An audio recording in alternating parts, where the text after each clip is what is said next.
देखिए, बच्चे जो है ना वो डिफ्यूजन और ऑस्मोसिस पढ़ भी लेते हैं और याद भी कर लेते हैं, बट उनको ये पता नहीं चलता है कि डिफ्यूजन और ऑस्मोसिस हमारी बॉडी में होता कैसे है। तो देखिए मैं समझाता हूँ आपको, ठीक है ना। मान लीजिए कि ये मेरा हाथ है, ठीक है, ये इस तरीके से ये मेरा हाथ है। तो अब इस हाथ में ये जा रही है ब्लड वेसल, ठीक है। ये क्या है? ब्लड वेसल है। ब्लड वेसल के अंदर ब्लड फ्लो हो रहा है, ठीक है।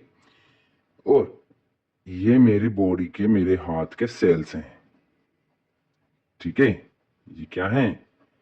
सेल्स हैं।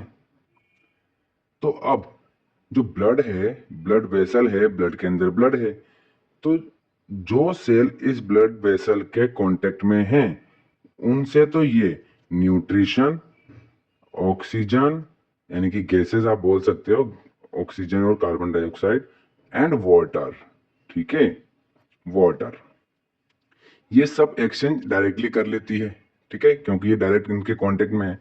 बट उन सेल्स का क्या जो इनके कांटेक्ट में नहीं है, तो उसके लिए क्या करती हैं? उसके लिए ये जो ब्लड वेसल होती है, हालांकि इसको हम कैपिलरी बोल देते हैं, है ना, पर फिलहाल अपन ब्लड वेसल देख लेते हैं, अपन उसके बारे में नहीं पढ़ रहे हैं। तो देखिए, तो ब्लड वेसल क्या करती है? इन सब को ये अपने अंदर से बाहर निकाल देती है, ठीक है। तो ये बाहर निकलता है और इसके अंदर से बाहर निकलता है और इन सेल के चारों तरफ फैल जाता है, ठीक है। तो देखिए, अब ये जो सेल है इसके चारों, अगर अपन वाटर की बात करते हैं तो सेल के चारों तरफ क्या फैल गया? वाटर फैल गया। तो इससे क्या होता है? अब जो सेल हैं ये वाटर का एक्सचेंज कर लेते हैं। अगर बाहर कंसंट्रेशन ज्यादा है तो सेल के अंदर चल जाएगा, और सेल के अंदर ज्यादा है तो सेल के बाहर निकल जाएगा, ठीक है। और न्यूट्रिशन और अपन गैसेस की बात करें तो बिल्कुल इसी तरीके से इसके आसपास फैल जाती हैं, ठीक है, न्यूट्रिशन और गैसेस।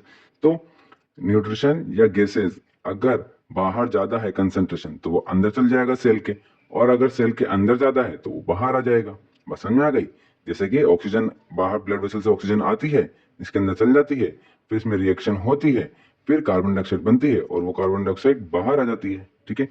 तो अगर, तो ये तो हमें पता है ही सरी कि अगर वाटर का एक्सचेंज होता है तो उसे हम ऑस्मोसिस कहते हैं।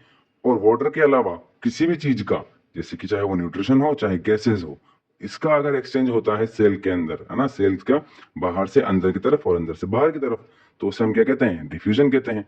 तो वो हमारी बॉडी में होता कैसे? वो ऐसे होता है। समझ में आ गई आपकी बात? चलिए।